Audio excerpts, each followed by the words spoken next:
Section 4. Death and Life. Rethinking the meaning of existence.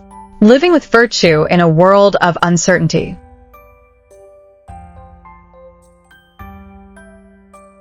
One. Introduction. Death and the meaning of life. 2. Solon's wisdom and Montaigne's reflection. 3. A world in motion. The eternal swing. 4. True joy and moral clarity. 5. Death as a mirror, self-reflection and choice. 6. Living beyond circumstance. 7. Your turn, a reflection prompt. What you will learn in this section.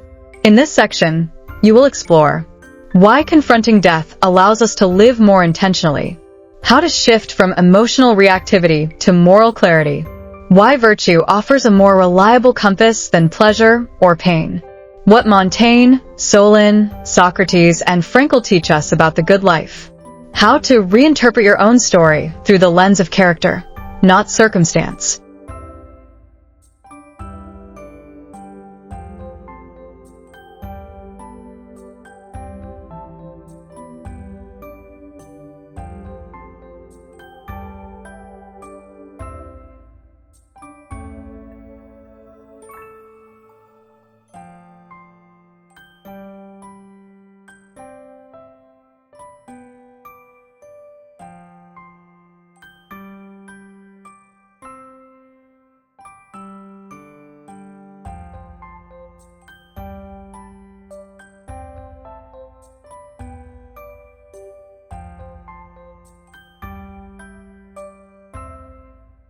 Fortune and misfortune are both accidents. When an accident leads to pleasure, we call it good fortune. When it brings pain, we call it bad luck. But in truth, both are fleeting. We react strongly to pleasure and pain. They dominate our emotions, and in doing so, they obscure the deeper meaning of life. We begin to chase fortune, avoid misfortune, and in that chase, we lose ourselves.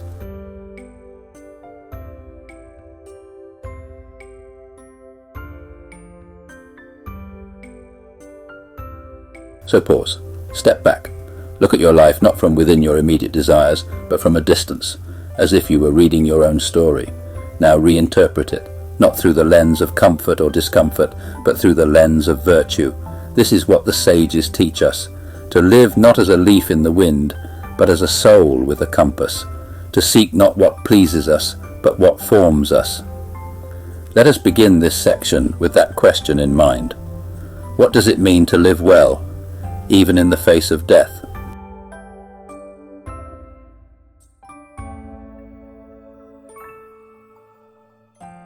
Montaigne once wrote, "The world is nothing but a perpetual swing.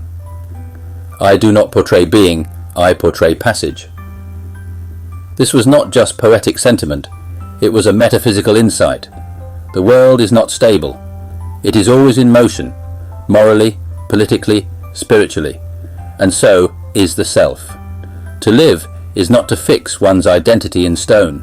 It is to navigate change with discernment, humility, and virtue. In such a world, we do not control what happens, but we do control how we interpret it.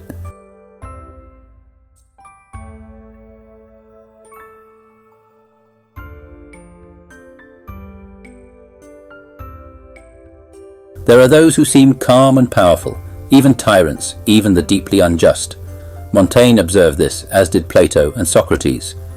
There are people full of vice, Montaigne wrote, who appear serene, but they are simply numb. Their peace is not born of clarity, but of ignorance and insensitivity. They do not feel the weight of their own corruption. Socrates, in Book 1 of the Republic, debates Thrasymachus, who claims that justice is simply the interest of the stronger. Socrates refutes him. A soul ruled by appetite, by power or wealth or pleasure, is not at peace. It is in inner conflict.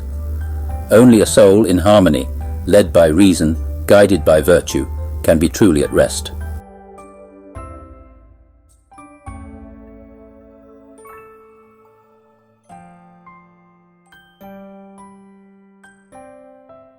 Montaigne reminds us, do not build your ethics on admiration or fear. Build it on inner consistency, on what your soul knows to be right. The worth of the soul lies not in rising to great heights, he said, but in moving forward in an orderly way. He knew he was fallible. That is why he borrowed from the ancients, Plato, Epicurus, Seneca. But he did not just copy them.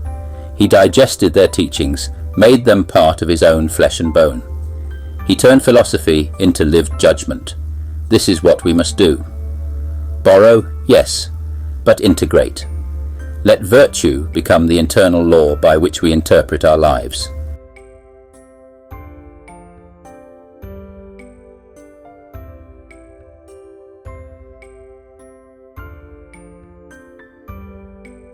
There is something profound in Montaigne's ethical stance. He does not regret his past, not because it was flawless, but because he chose to own it. Live so that you can accept your past without shame. Regret is not always a sign of virtue. It can be a sign of ego, of refusing to accept one's imperfections. Montaigne offers a radical idea. To live well is not to live perfectly. It is to live intelligibly, to make moral sense of your passage.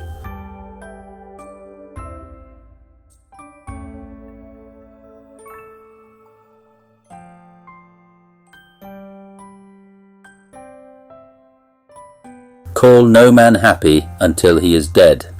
Solon, quoted by Montaigne. What this means is not that death is good, but that only when a life is seen in its entirety can we judge its meaning. Virtue is not measured in one decision or 1 year. It is measured in the moral shape of a life.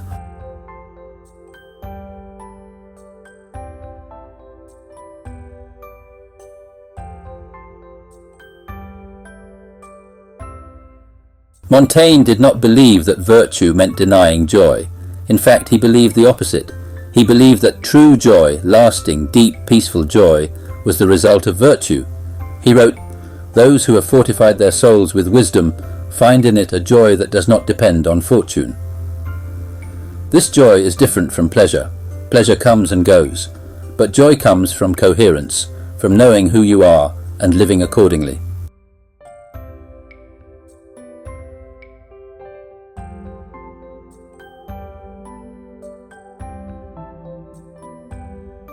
So, let us return to the beginning. Life gives us fortune and misfortune, but they are accidents. They do not define us. What defines us is how we respond, whether we drift or direct, whether we react or reflect, whether we chase pleasure or seek formation. To live well, even in the face of death, is to live as a soul that remembers its purpose. It is to see life not as a random storm, but as a field for moral growth.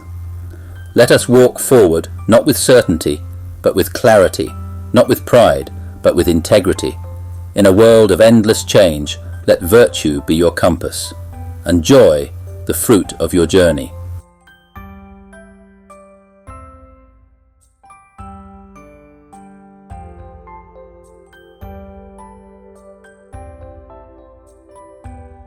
So we've looked deeply into death, not to dwell in sorrow, but to ask, what makes a life meaningful?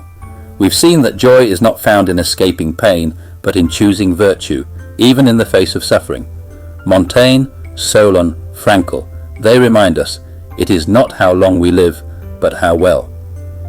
And now, as we close this reflection, let's stay in that quiet space for a moment longer, where the soul sees clearly. Ava will now guide us through a simple reflection, a moment to look inward, to ask how you are living, and how you might live more truly. Let's continue, gently, honestly, inwardly.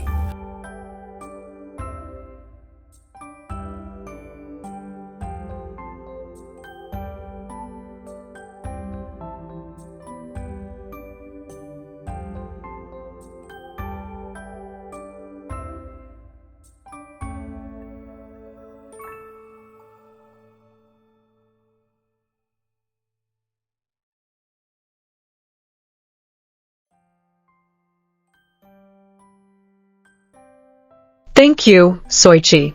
That was powerful and humbling. Death often feels like something far away, something abstract. But as we've just seen, it's also something deeply personal. It reveals not only how we might die, but how we are choosing to live right now. What we value, what we regret, what we hold on to when everything else falls away. In this final moment of the section, let's stay close to that awareness. I'll invite you now to reflect, not on what you've learned, but on what your soul is quietly saying in response. Take a deep breath. Let the noise fade. And let's begin.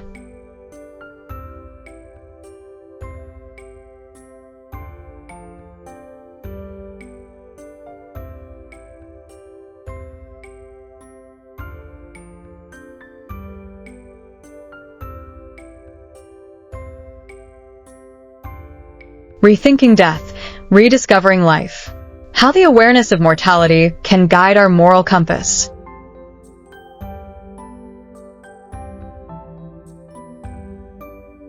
Welcome to this new section, where we explore something both universal and deeply personal, death.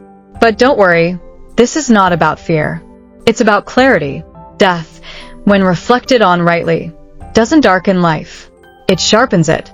It teaches us what matters, what endures, what is worth living for.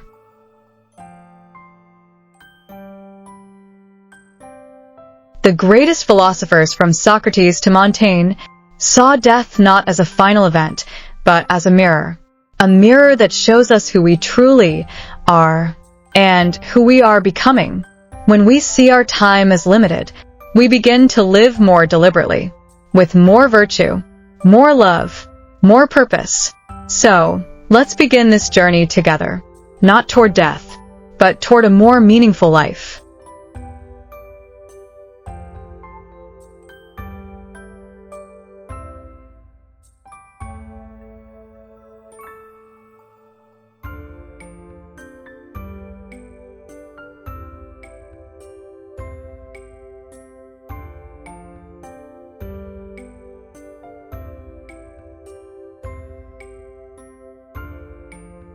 Call no man happy until he is dead. From Solon, echoed by Montaigne.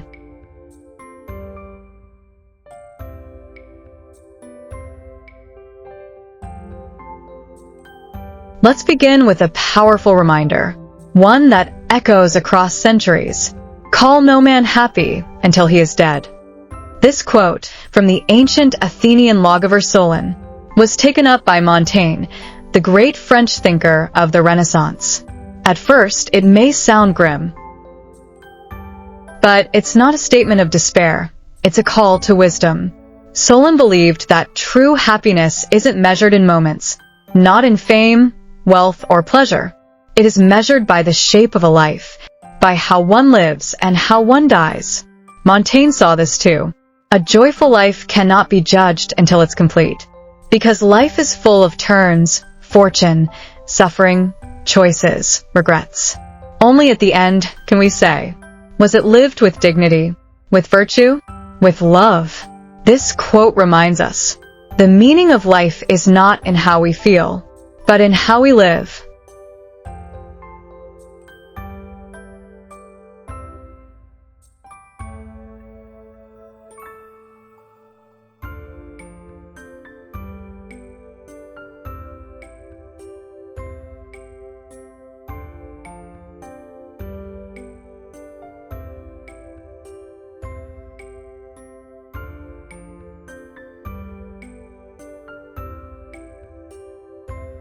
The world is nothing but an eternal swing.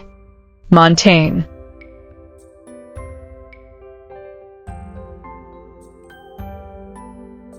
Montaigne lived in a time of chaos, religious wars, political instability, personal loss. And yet, he saw clearly what many of us still struggle to grasp. The world is nothing but an eternal swing. Everything shifts. Fortune rises and falls. What is praised today may be condemned tomorrow. Health, success, love, all of it is uncertain.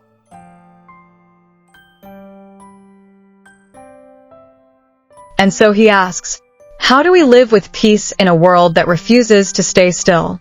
His answer is not to cling tighter, not to seek control over every outcome, but to cultivate something steady within. Virtue. That is the still point in the swinging world. Not fame, not wealth, not comfort, but character. When we realize that everything around us moves, we begin to see the need for something unmovable inside us. Montaigne's insight is simple, but profound. You can't stop the swing, but you can find your balance.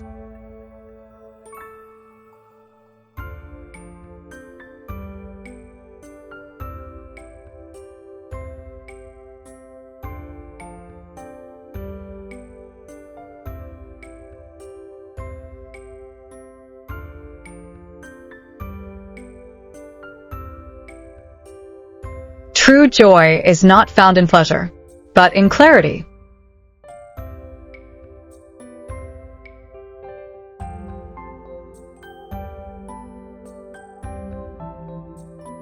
We often chase joy through external things, entertainment, achievement, approval.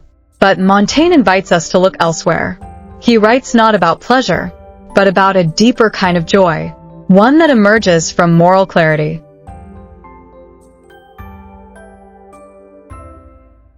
Clarity comes when we know what we value, when we act in alignment with those values, when our soul, even amidst suffering, is not confused. This clarity is not loud or dramatic. It is quiet like a well-lit room, and in that room, you can breathe, think, live. For Montaigne, the most joyful people are not those who have the most pleasure, but those who understand themselves. He shows us that virtue, wisdom, courage, justice, temperance, is not just a moral ideal. It is the soil where true joy grows. So ask yourself, what kind of joy are you really seeking?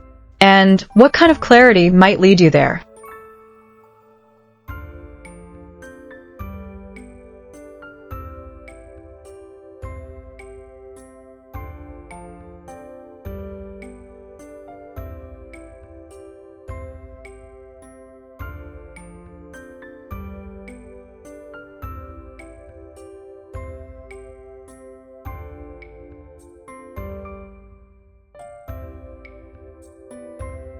What happens when we truly face the fact that we will die?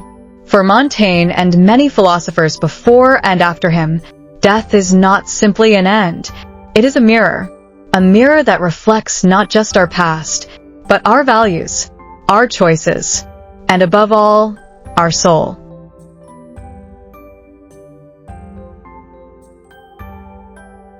When you look into this mirror, what do you see? Do you see a life lived in reaction, or one shaped by intention? Death forces the question, have I lived in alignment with virtue? Have I shown courage, wisdom, restraint, justice, and love? This moment of reflection is a gift. It clarifies, not someday in the future, but now, while you still have time to choose. Because life, in the light of death, becomes precious, and our small choices, deeply meaningful. Let this awareness guide you, not into fear, but into freedom. The freedom to choose your path with eyes wide open.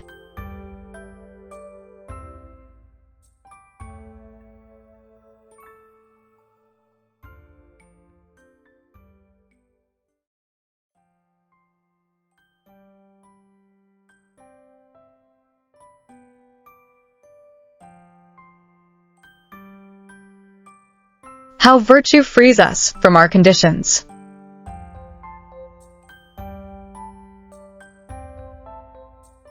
What does it mean to live a good life? When life itself is unfair, unpredictable, or painful? For Montaigne and for many thinkers in the liberal arts tradition, the answer lies not in changing our circumstances, but in changing our orientation toward them.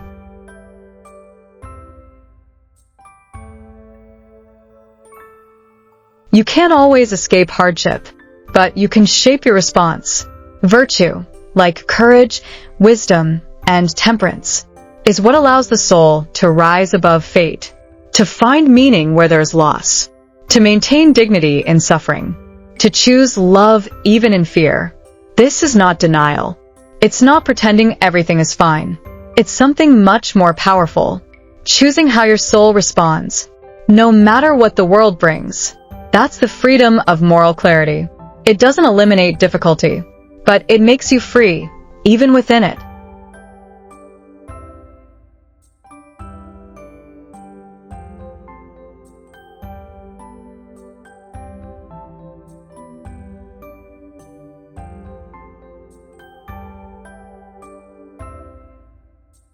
Reflecting on death, life, and virtue. Now it's your turn. You've heard Montaigne's reflections.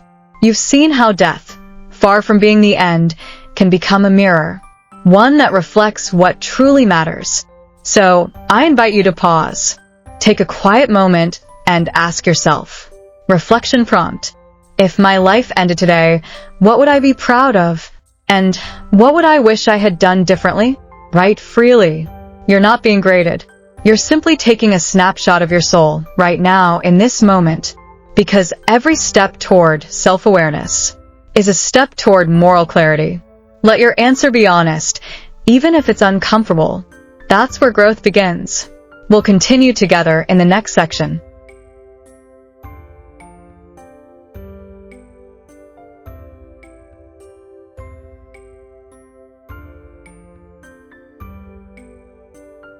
Thank you for walking through this reflection with me.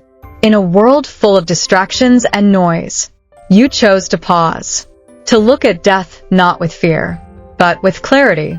You saw that a life well lived is not about escaping uncertainty, but about embracing it with virtue. You saw that joy is not the absence of pain, but the presence of meaning. And you saw that your choices, even the quiet ones, can shape your soul. So take this with you. You do not need a perfect life. You need a meaningful one. And meaning begins when we live not just for what we want, but for what is worthy. Let this be your compass as you keep moving forward into the next section.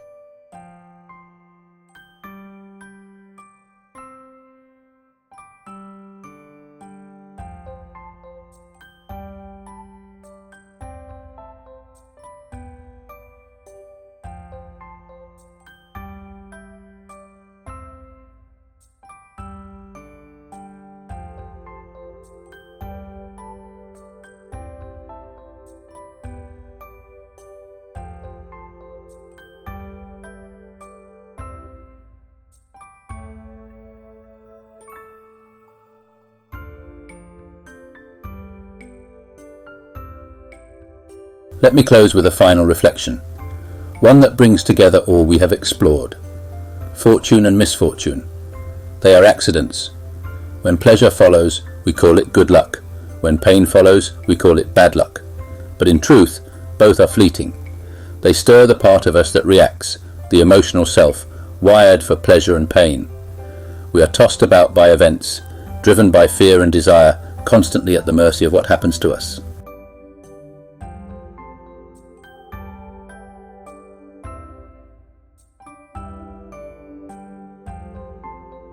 But within us there is another layer, a quieter self, rooted in virtue and love. This part does not simply react, it reflects, it chooses, it seeks meaning, not comfort, coherence, not control.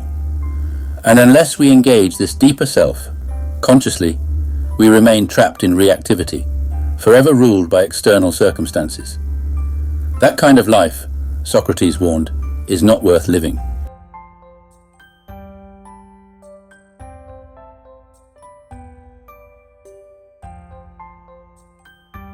Nowhere is this choice more visible than in the life of Viktor Frankl. What happens when a human being is stripped of everything? No possessions, no freedom, nothing but a number, forced to work until the last drop of life is gone.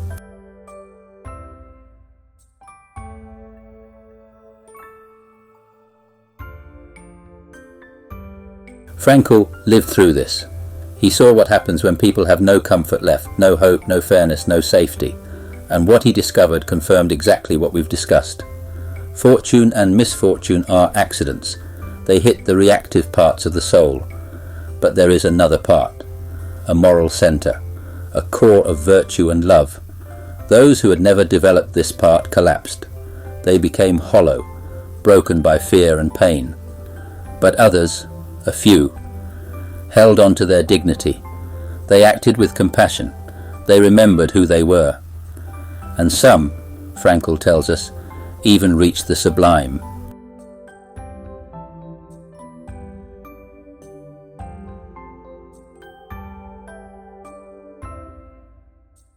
Not just virtue, not just love, but a spiritual clarity beyond both, a place where the soul becomes light in the darkness. And Frankl's message is this: life is unimaginably short, not even a breath in the span of the universe, but it asks something from you, not success, not perfection, just this, to respond once with meaning.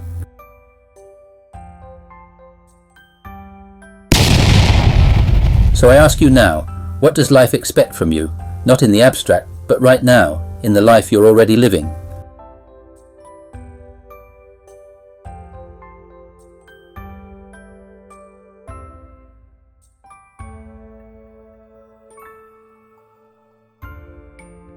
In the next section, we'll turn to that question from a new angle. We'll look at how to live with others, how to bring virtue and love into the messiness of real relationships. We'll explore how to become a person who gives dignity and who awakens love. Let's continue with clarity, with courage, and with the soul's quiet strength.